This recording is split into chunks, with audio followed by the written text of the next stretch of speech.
Good morning students. हम लोग जो है प्रीवियस टॉपिक में डिस्कस कर चुके हैं अबाउट द मोमेंटम। इस वाले टॉपिक में हम सेकंड लॉ ऑफ मोशन ये को डेराइव करेंगे, उसके बारे में उसका मैथमेटिकल डेरिवेशन देखेंगे। ठीक है, तो मोमेंटम जब चेंज हो रहा है वो किससे चेंज हो रहा है? फोर्स लगाने से चेंज हो रहा है। ठीक है, पर मोमेंटम का जो चेंज है वो किस तरह से इंक्रीज़ होगा वो डिपेंड करेगा किस पे? टाइम पे। ठीक है, तो जितना ज़्यादा फोर्स लगेगा उतनी जल्दी ऑब्जेक्ट जो है वो ज़्यादा एक्सेलरेट होगा। जैसे फॉर एग्जांपल हम लोगों ने क्या किया कि दो स्टूडेंट्स हैं जो बाइसिकल चला रहे हैं। ठीक है, अब दो स्टूडेंट्स बाइसिकल चला रहे हैं और उनके एक फ्रेंड है जो उनको सपोर्ट कर रहे हैं। अब एक स्टूडेंट जो बाइसिकल चला रहा है उसका जो फ्रेंड है वो फिज़िकली थोड़ा सा मतलब बहुत ज़्यादा स्ट्रॉन्ग नहीं है, फिर कॉमन स्टूडेंट की तरह है। ठीक है, वो एक बाइसिकल को पुश करना स्टार्ट करेगा और जो दूसरा फ्रेंड है बी वाला उसको जो हेल्प कर रहा है उसके साथ जो स्टूडेंट उसके पुश करने के लिए रखा है, उसको हेल्प करने के लिए रखा हुआ है, तो वो थोड़ा सा मतलब स्ट्रॉन्ग है फिज़िकली। ठीक है, जैसे फॉर एग्जांपल है ना, थोड़ा अच्छा बॉडी बिल्डर टाइप का। अभी क्या किया, दोनों ने फोर्स लगाना स्टार्ट किया। ठीक है, पुश करना स्टार्ट किया। अभी देखिए दोनों का इनिशियल मोमेंटम क्या होगा? दोनों बाइसिकल्स का इनिशियल मोमेंटम होगा ज़ीरो। क्यों होगा? क्योंकि दोनों के पास कोई वेलोसिटी नहीं है। ठीक, अब जब उनको फोर्स लगाना उन्होंने स्टार्ट किया तो फोर्स लगाने के बाद में क्या हुआ कि उनको एक्सेलरेट किया। अब एक्सेलरेट किया तो अगर हम देखेंगे 5 सेकंड के बाद जब आप देखेंगे तो वेलोसिटी किसकी ज़्यादा होगी? दोनों बाइसिकल्स में से किसकी वेलोसिटी ज़्यादा होगी? ऑब्वियस सी बात है, उस स्टूडेंट के बाइसिकल की वेलोसिटी ज़्यादा होगी जिसको पुश करने वाला स्टूडेंट कैसा था? स्ट्रॉन्गर था। ठीक है, तो यहाँ पर हम क्या बोल रहे हैं कि हम ये मान सकते हैं कि वो क्या कर सकता है? ज़्यादा फोर्स अप्लाई कर सकता है। ठीक, ज़्यादा फोर्स अप्लाई कर सकता है। अब उसी टाइम ड्यूरेशन में ज़्यादा फोर्स अप्लाई हुआ। ठीक है, और वेलोसिटी भी क्या हो गई? इंक्रीज़ हो गई। तो मतलब यहाँ पर क्या हो रहा है कि फोर्स ज़्यादा अप्लाई हो रहा है। ठीक है, अब change in momentum per unit time अगर हम कैलकुलेट करते हैं तो किसका ज़्यादा आएगा? स्ट्रॉन्गर वाले स्टूडेंट का चेंज इन मोमेंटम थोड़ा सा ज़्यादा आएगा। देखिए इसको हम किसी और एग्जांपल से करके देख सकते हैं। अभी जैसे ठीक है, अभी इसी केस को हमने थोड़ा चेंज कर दिया। अभी क्या करना है, वही फोर्स लगाने के लिए क्या करना पड़ेगा? दोनों स्टूडेंट्स को अभी क्या टास्क दिया गया? पहले ये टास्क दिया था कि उनको दोनों को सेम टाइम के लिए उनको एक्सेलरेट करना है। ठीक है, अब सेम टाइम के लिए एक्सेलरेट किया तो वैसी बात है जो स्ट्रॉन्गर स्टूडेंट था उसने इस बाइसिकल को ज़्यादा एक्सेलरेट किया है, उसकी फाइनल वेलोसिटी ज़्यादा होगी। पर अब हमने केस को चेंज कर दिया, हमने बोल दिया कि दोनों की फाइनल वेलोसिटी सेम होनी चाहिए। अब दोनों की फाइनल वेलोसिटी सेम कैसे होगी? आप लोग थोड़ा सोच के बताएं। वही बाइसिकल वाला केस है, बाइसिकल को पुश करना है, एक स्ट्रॉन्गर स्टूडेंट है, एक वीक स्टूडेंट है, दोनों को बाइक को पुश करना है और दोनों बाइसिकल को पुश करना है। दोनों बाइसिकल की वेलोसिटी क्या होनी चाहिए? सेम होनी चाहिए। तो कब होगी सेम? अब जैसे फॉर एग्जांपल हम कंसिडर करेंगे जो स्ट्रॉन्गर स्टूडेंट है वो उस स्पीड पे जल्दी पहुंच जाएगा और जो वीकर स्टूडेंट है उसको उसी स्पीड तक पहुंचने के लिए बाइसिकल को करना पड़ेगा और ज़्यादा टाइम तक फोर्स लगाना पड़ेगा। ठीक है, तो ज़्यादा टाइम तक फोर्स लगाना पड़ेगा तो क्या होगा उस केस में? जैसे फॉर एग्जांपल ए वाले ने जो फोर्स लगाया, जो स्ट्रॉन्ग स्टूडेंट था उसने 2 सेकंड के लिए फोर्स लगाया और उसकी वेलोसिटी कितनी पहुँच गई? 10 मीटर पर सेकेंड। पर बी वाले ने 2 सेकंड के लिए फोर्स लगाया तो बाइसिकल की स्पीड कितनी थी? 5 मीटर पर सेकंड ही पहुंची। तो अब उसको क्या करना पड़ेगा? नेक्स्ट 2 सेकंड के लिए फोर्स और लगाना पड़ेगा ताकि उसकी वेलोसिटी कितनी हो जाए? 10 मीटर पर सेकंड हो जाए बाइसिकल की। तो यहाँ पर क्या हो जाएगा?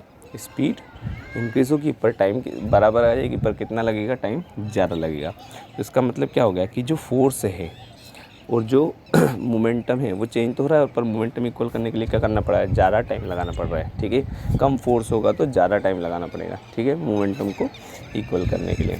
तो इस तरह से हम बोल सकते हैं कि यहाँ पर मोमेंटम जो चेंज हो रहा है और जो फोर्स लग रहा है वो आपस में रिलेटेड है। तो सेकेंड लॉ ऑफ मोशन हमारा क्या करता है? सेकेंड लॉ ऑफ मोशन हमारा ये बताता है कि the second law of motion state that the rate of change of momentum of an object is proportional to the applied unbalanced force. किस पे डिपेंड करता है? जो एक्सटर्नल फोर्स है उस पर डिपेंड करेगा फोर्स। और rate of change of momentum की बात हो रही है। Rate of change of momentum का मतलब क्या हो गया कि जो मोमेंटम चेंज हो रहा है वो कितने यूनिट टाइम के अंदर हो रहा है। ठीक है, तो रेट आप चेंज इन मोमेंटम कैसे कैलकुलेट कर सकते हैं? जैसे फॉर एग्जांपल दो ऑब्जेक्ट्स रखे हुए हैं। ठीक है, ऑब्जेक्ट्स में अभी हम लोगों ने डिस्कस किया था थोड़ी देर पहले कि एक ऑब्जेक्ट है, इसको थोड़ी देर के लिए हमने पुश किया, फोर्स इस पर अप्लाई किया है। यहाँ पर फोर्स अप्लाई करने के बाद में इस ऑब्जेक्ट की वेलोसिटी क्या हो जाएगी, यहाँ पर चेंज हो जाएगी। पहले मान लीजिए इसकी वेलोसिटी अगर 5 मीटर पर सेकेंड थी, फोर्स लगाने के बाद ये वेलोसिटी कितनी हो गई, 10 मीटर पर सेकेंड हो गई। हम लोगों ने मोमेंटम भी कैलकुलेट किया था। अगर इसका मास 2 kg है और यहाँ पर भी इसका मास कितना रहेगा 2 kg, तो उस केस में इसका जो मोमेंटम होगा वो कितना होगा 10, और यहाँ पर इसका जो मोमेंटम होगा वो कितना होगा 20। यूनिट क्या रहेगी इसकी, kg मीटर पर सेकेंड, क्या यूनिट रहेगी kg मीटर पर सेकेंड दोनों केस में। ये हमारा कहलाएगा इनिशियल मोमेंटम, ये हमारा कहलाएगा फाइनल मोमेंटम। तो अगर हमको चेंज इन मोमेंटम निकालना है तो हम क्या करेंगे, फाइनल मोमेंटम में से इनिशियल मोमेंटम को क्या कर देंगे, हम माइनस कर देंगे। तो हमारा चेंज इन मोमेंटम कितना जाएगा 10 kg मीटर पर सेकेंड, ठीक है। पर ये फोर्स नहीं है। फोर्स कैलकुलेट करने के लिए हमको क्या कर देखना पड़ेगा, इसमें एक और टर्म देखना पड़ेगा साथ में कि ये जो फोर्स लगाया ये कितने टाइम तक के लिए लगाया गया। इसमें क्या चेक करना पड़ेगा हमको कि ये जो फोर्स लगा है यहाँ से यहाँ तक के बीच में, ये कितने टाइम तक के लिए लगा है। ऑब्वियस सी बात है, अगर हम ज़्यादा टाइम तक के लिए फोर्स लगाएंगे किसी ऑब्जेक्ट पे तो उसकी वेलोसिटी ज़्यादा चेंज होगी, और कम टाइम के लिए लगाएंगे तो कम चेंज होगी, ठीक है। ये तो सिंपल कॉन्सेप्ट है कि जैसे किसी ऑब्जेक्ट को आप थोड़ी देर के लिए पुश कर रहे हैं, तो अगर 2 सेकंड के लिए पुश करें तो उसकी वेलोसिटी उसके अकॉर्डिंग इंक्रीज़ होगी। अगर आप उसी ऑब्जेक्ट्स को 5 सेकंड के लिए पुश करेंगे तो उसकी वेलोसिटी उसके अकॉर्डिंग चेंज होगी। तो यहाँ पर टाइम पर डिपेंड कर रहा है, ज़्यादा देर तक फोर्स लगाएंगे तो ज़्यादा मोमेंटम चेंज होगा, कम टाइम तक लगाएंगे तो हम तो rate of change of momentum से हम इसको कैलकुलेट कर सकते हैं। देखिए तो सिंपल मेथड है कि क्या हो गया कि कोई ऑब्जेक्ट है, यहाँ पर मैथमेटिकल डेरिवेशन इसका सिंपल रहेगा। Suppose an object of mass है is moving in straight line with an initial velocity u। Initial velocity क्या है ऑब्जेक्ट की, u, और यूनिफॉर्मली एक्सेलरेट होता है in time t, v in time t। तो यहाँ पे ये एक्सेलरेट हो गया टाइम t के अंदर, v पहुँच गई इसकी velocity. If throughout the time that initial and final momentum of an object will be p1। Initial momentum क्या हो जाएगा, p1 equals to mass into velocity mu। Initial velocity क्या होगी u, और सेकंड क्या हो जाएगा फाइनल वेलोसिटी mv। फिर हम क्या निकालेंगे, चेंज इन मोमेंटम निकालेंगे। तो चेंज इन मोमेंटम हमारा क्या हो जाएगा p2 माइनस p1। अब p2 माइनस p1 जब हम कैलकुलेट कर रहे हैं तो यहाँ पर p2 माइनस p1, p2 की जगह वेलोसिटी क्या आ जाएगी, और क्या आ जाएगा mv आ जाएगा, और p1 की जगह mu, ठीक है। फिर इसके बाद में यहाँ पर हमने क्या कर दिया, दोनों केसेस में मास क्या होगा हमारा सेम होगा। मास को हम क्या कर सकते हैं, यहाँ पर कॉमन निकाल सकते हैं, ठीक है। मास को कॉमन निकाल दिया तो यहाँ पर क्या आ जाएगा, ये mass common velocity v minus u। अब देखिए इसको हमको रिलेट करना है फोर्स से, तो फोर्स से हम रिलेट करेंगे तो rate of change of momentum equals to क्या हो जाएगा। यहाँ पर देखिए, यहाँ पर ये जो साइन है, इस साइन का मीनिंग समझ में नहीं आ रहा होगा। ये जो साइन है हमारा, ये शो कर रहा है हमारा कि ये रिलेटेड है। प्रोपोर्शनलिटी साइन बोलते हैं इसको, क्या बोलते हैं इसको, प्रोपोर्शनलिटी साइन।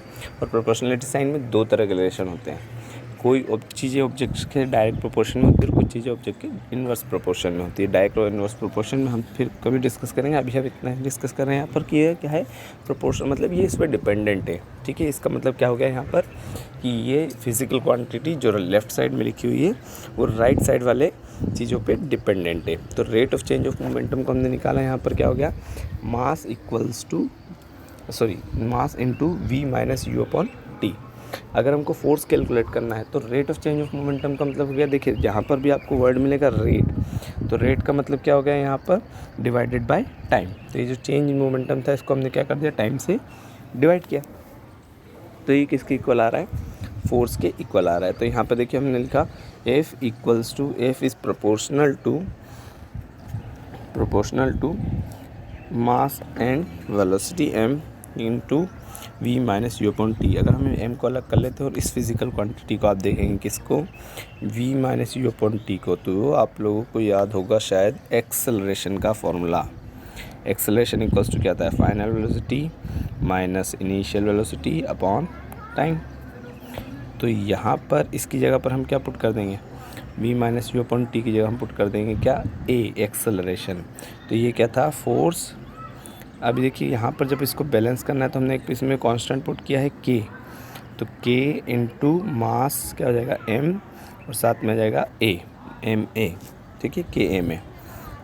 अब ये देखिए k तो दे दिया, k यहाँ पर क्या हो गया, इसको बैलेंस करने के लिए कांस्टेंट पुट किया। जब भी कोई दो फिजिकल क्वांटिटीज़ को हम रिलेट कर दिया। अब उनको इक्वेशन को हमको क्या करना है, फॉर्मूले में कन्वर्ट करना है, इक्वल्स टू उसमें पुट करना है। तो क्या रखेंगे वहाँ पर, कांस्टेंट पुट करेंगे। तो यहाँ पर जो कांस्टेंट है वो के की वैल्यू यहाँ पर क्या आ जाएगी, अपनी 1 आ जाएगी। ठीक है, इस पर्टिकुलर केस के लिए, क्योंकि डायरेक्टली डिपेंडेंट है। जब इसको एक्सपेरिमेंटली हम वेरीफाई करते हैं तो ये कितना आ जाता है, 1 आ जाता है। ठीक है, इसके लिए कुछ कंडीशन देखिए यहाँ पर दिया हुआ है, here a equals to v minus u upon t, this is the acceleration which is the rate of change of velocity, the quantity के is constant for of proportionality, the SI unit of mass and acceleration are kg and meter per second square। तो इसकी SI unit क्या हो जाएगी, kg and meter per second square। the unit of force is chosen that the value of constant k becomes 1। तो यहाँ पर क्या किया, इस तरह से सेलेक्ट किया कि k की वैल्यू क्या हो जाए, 1 हो जाए। For this 1 unit force is defined by is the amount that produces an acceleration of 1 meter per second square in an object of 1 kg mass। तो 1 यूनिट फोर्स को किस तरह से निकाल सकते हैं, 1 यूनिट फोर्स को हम कैलकुलेट कर सकते हैं जब 1 kg मास हो और उसका एक्सेलरेशन कितना हो, 1 मीटर पर सेकेंड हो। तो इस तरह से k की वैल्यू क्या आ जाएगी, 1, this value becomes 1। The unit of force is kg metre per second square, क्या आ जाएगी इसकी velocity, kg metre per second square, और ऐसा यूनिट इसकी हो जाएगी न्यूटन। ठीक है, तो यहाँ पे हम इसको फोर्स को न्यूटन से रिप्रेजेंट कर सकते हैं। तो यहाँ हम सेकंड लॉ ऑफ मोशन से क्या कैलकुलेट कर रहे हैं, फोर्स कैलकुलेट कर रहे हैं। ठीक है, तो अभी देखिए सेकंड लॉ ऑफ मोशन क्या होगा हमारा, second law of motion gives us a method to measure the force acting on object as a product of its mass and acceleration. ठीक है, तो ये सेकंड लॉ ऑफ मोशन क्या define करता है, देखिए इसका स्टेटमेंट अलग हुआ है ना, मैथमेटिकल डेरिवेशन अलग है और उसका फाइनल कंक्लूजन अलग है। स्टेटमेंट क्या था, सेकंड लॉ ऑफ मोशन का स्टेटमेंट ये था कि जो फोर्स अप्लाइड होता है, applied force is directly proportional to rate of change of momentum. क्या हो गया इसका स्टेटमेंट, ये यहाँ पर दिया हुआ है, देखिए it state that the rate of change of momentum is directly proportional to the applied unbalance force, या हम ये भी लिख सकते हैं the force is directly proportional to rate of change of momentum. ठीक है, ये हमारा स्टेटमेंट हो गया।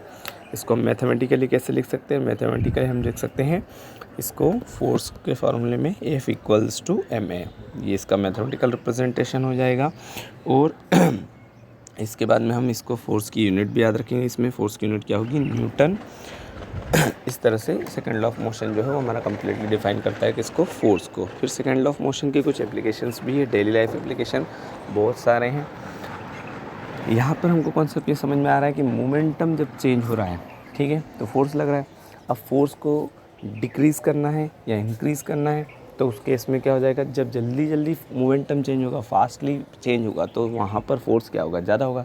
और वहीं पे अगर हम टाइम को इंक्रीज़ कर देते हैं तो मोमेंटम के rate of change of momentum क्या हो जाएगा, डिक्रीज़ हो जाएगा, मतलब फोर्स भी क्या हो जाएगा, डिक्रीज़ हो जाएगा। तो rate of change of momentum को चेंज करने के लिए हम टाइम को एक्सटेंड करते हैं। यहाँ पे एक एक्सपेरिमेंट दिया हुआ है जिसे बॉल को कैच करते हैं। तो जब किसी क्रिकेट कैच लेते हैं हम बॉल का, तो उस केस में हम क्या करते हैं, जैसे ही बॉल हमारे हैंड से हिट होने वाली रहती है उसी टाइम पे अपने हैंड्स को हम किस तरफ मूव करते हैं, नीचे की तरफ मूव करते हैं। ठीक है, यहाँ पे दिख रहा होगा आपको पिक्चर में, नीचे की तरफ मूव कर रहे हैं।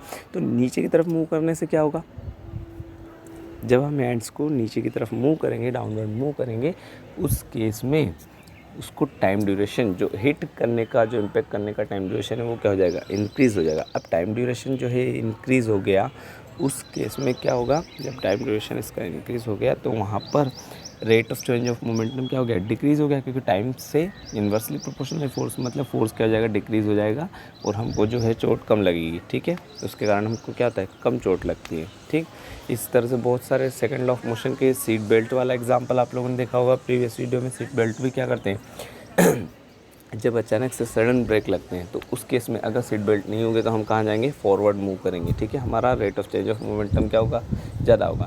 तो सीट बेल्ट जो होते हैं उस टाइम ड्यूरेशन को क्या करते हैं, एक्सटेंड करते हैं, इंक्रीज़ करते हैं। ठीक, तो जो इलास्टिक होता है वो है ना, वो क्या होता है, स्ट्रेच होता है, तो वो ड्यूरेशन को बढ़ा देता है।